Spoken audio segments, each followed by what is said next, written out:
So obviously the boat's come to us, been lifted out the canal. We have pressure washed the top because it was blasting the whole boat, just so we could have a good look, get rid of all the debris and the mess before blasting. So then obviously the first thing is to do a bit of a report for the customer to see how bad it is and to see whether we do need to overplate or not. Starting off, so you've seen the last video where we shot blasted sections of this boat and we also pressure washed sections of this boat. Obviously the blasting revealed lots of pitting, which was quite bad in areas. When you go into a dry dock and you have surveys done, a lot of surveyors, as soon as they see pitting, they're almost overcautious. The pitting will get worse and worse every year, so quite rightly, you know, they're sort of scared by it and they think it's going to affect the structure of the boat and the strength of the boat. It doesn't alter the strength that much, to be fair, but it just gets worse and worse every year.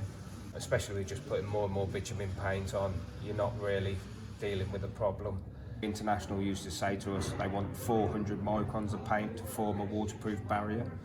Jotun are quite happy on the inland waterways side that, you know, 300 microns is sufficient. So I'm going to show you some of the equipment we have to use to know this information. So this is an ultrasonic thickness meter. You put it onto the steel and it will flash up on the readings of what steel we've got. It was actually 6mm hull sides and a 4mm superstructure, so we don't, and 10mm base plate, which is a really good starting point. You know, it's been built pretty well, so you've got plenty of thickness of plate there, so strength isn't an issue. It's just been poor painting over the years, plenty of bitumen that's just not really done the job properly, as you can see by the pitting and previous videos. So that's the first bit of kit, which tells us what thickness of the steel it started at. This is my measuring tool for measuring the pits. So basically what we do, put it on the flat surface. We'll zero that in. So we're starting at 0. Then we'll find some of the bigger pits. Obviously these have got epoxy in now, so they're not as deep as they was. But then we'll put that into there. And that's telling me there's 0.7mm of pitting. So that, before the epoxy's gone in there, that's probably a mil deep. There's lots of them over the boat. Some of the ones, especially to the stern, was a lot deeper. So we go over the whole boat, doing all the deepest pits. So that's how we knew it was up to 2mm of pitting. So 2mm starting on a 6mm plate. It's fine, there's plenty of strength there, so we're not actually concerned by the strength, but what we are concerned with, that pitting, you know, that's going to get worse and worse and worse.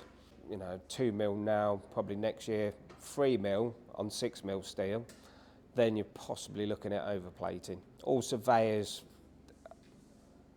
judge it very differently. I don't know why, there doesn't seem to be one standard thickness that people say, right, that's it, it's got to be overplated. A lot of them will say just weld up the deeper pits. Within 12 months, this boat would have probably needed overplating in some areas. But then that ends up like a patchwork quilt, so then you think, well, you may as well do the whole lot, you know, where the expense really starts to come in very quickly.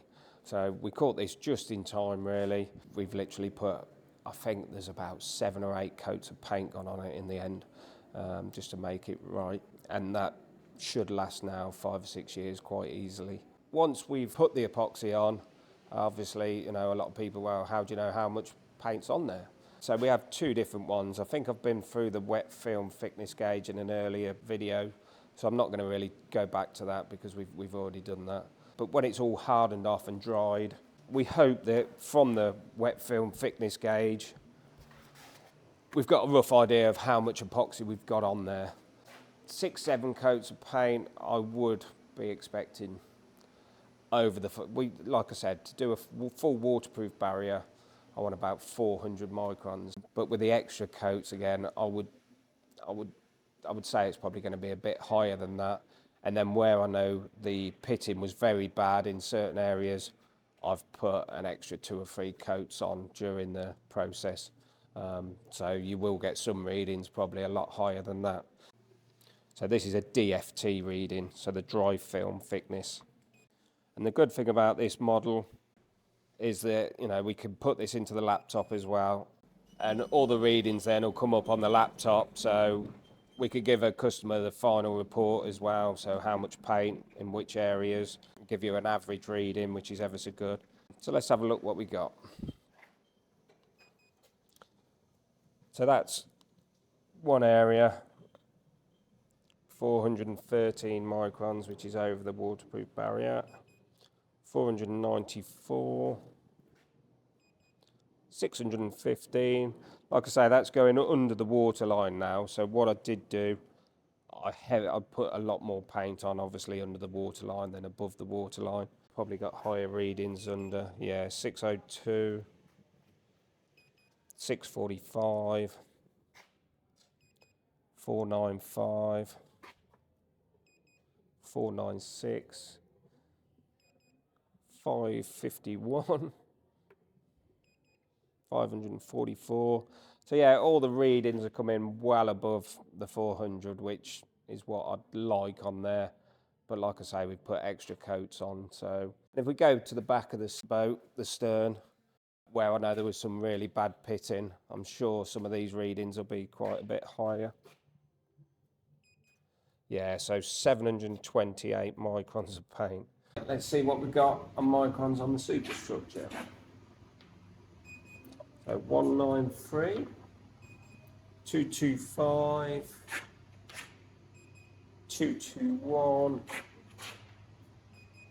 198. So we'll have a look at the top on the cabin as well. Obviously the coach lines, no, they should be about the same, to be fair. So on the red we got 201, 231, coach lines, 257. I suppose because it's quite a small area, you do get quite a lot of paint. That's what I started to say. I thought, oh, it might be a bit less on there, but no, it's actually more. Because it's obviously quite a small, which I use my little SRI gun, which we've gone through in previous videos. So yeah, the coach lines are really high. So yeah, they're probably averaging well over 250. It is difficult, obviously you're spraying, you've got lots of overlap, so that's what causes a difference in micron thicknesses. You know, if your overlaps are not quite perfect. But if you're within 25 microns of each other in different areas, you know, it's pretty good going. So they've had their tunnel bands redone. They went for the curved little corners on all the coach lines. And if you go to the front of the boat, it's got a little bit of artwork there as well as the sign writing. So one other thing I didn't mention, originally there was no guards for the bow thruster, so we've just added these little guards in as well. And like I say, they've had a new bow thruster motor fitted, so because it's an old boat, I don't want to go over the top, but you know, I mean, I'd recommend to the customer, take it out after 4, maybe 5 years just to inspect it, but they can literally just sand it down nice and quickly to clean it, and then just roll another coat on just for literally to build it back up a bit and just so it looks pretty again. And they should be able to go for another 4 or 5 years. So, I mean, it's going to be repainted once in 10 years. So like I say, some of the questions have been about cost. You know, that's got to come out once in 10 years. And, you know, if they're just sanding it down and one coat of epoxy, I don't know what marinas would charge for it, but you know, it's not a day's work. You know, there's probably £300 of epoxy and a day's labour. So you know, it shouldn't really cost you more than £500. I'm sure lots of marinas charge a lot more than that. I don't know. I'm not up to date with other people's prices. But if you say £1,000 in 10 years, every 18 months to 2 years, you should be taking a bitumen boat out the water. And you know, you're going to have that £1,000 every 2 years. So you know, it's saving you money, but more importantly, like I've said before, it is literally the peace of mind that your investment is safe. This could have been quite serious in another 12 months, 18 months. Overplating, like we've said on another video, you know, you're looking at 20 grand. They've had the whole boat shot blasted back to white steel. We've not only done the epoxy system, we've repainted all the superstructure. That's came out absolutely fantastic. It's looking like a brand new boat. We've put new windows in it. We've had to change the window liners slightly, so we've had to put new radiuses in them. And to be fair, they was falling to bits, so we've had to re-glue them, remake them. We've had to re-varnish them, obviously, insulate behind them. So there's a lot of work in that. The side doors that have come off, we've even sort of re-varnished the insides of them, the back doors, the front doors. The cratch board has been off, that's been re-varnished. The seats at the back, or taffrails as they're known, they've all been re-varnished and cleaned up. We've serviced the engine. The coolant in there was literally no antifreeze, so we've renewed all that for them. Balfrost and motor. Obviously, we've cleaned up inside afterwards because the shot blast does, it does make a bit of mess. It's nothing that can't be cleaned afterwards.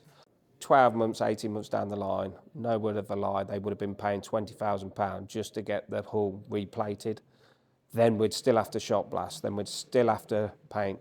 So the whole process, if they'd done it 2 years later, would have cost them probably £40,000 to have the boat in this state. So luckily for the customer, they've just caught it in time. So if anybody's looking, new builds have gone up horrendously. Obviously, we've had Brexit to deal with. We've then had the war in the Ukraine, which put steel prices up, which was, again, one of the questions somebody asked.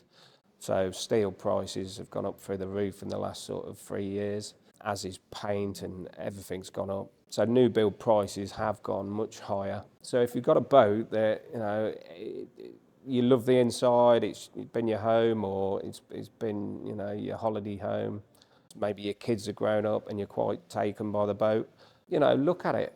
Bring it to us. We can, instead of spending money on a new boat, we can do the carpentry, we can do the engineering, we can do the whole painting. So we can turn a sad, lonely looking boat into almost like a brand new boat. So if you do it properly, you can turn an old boat into something special.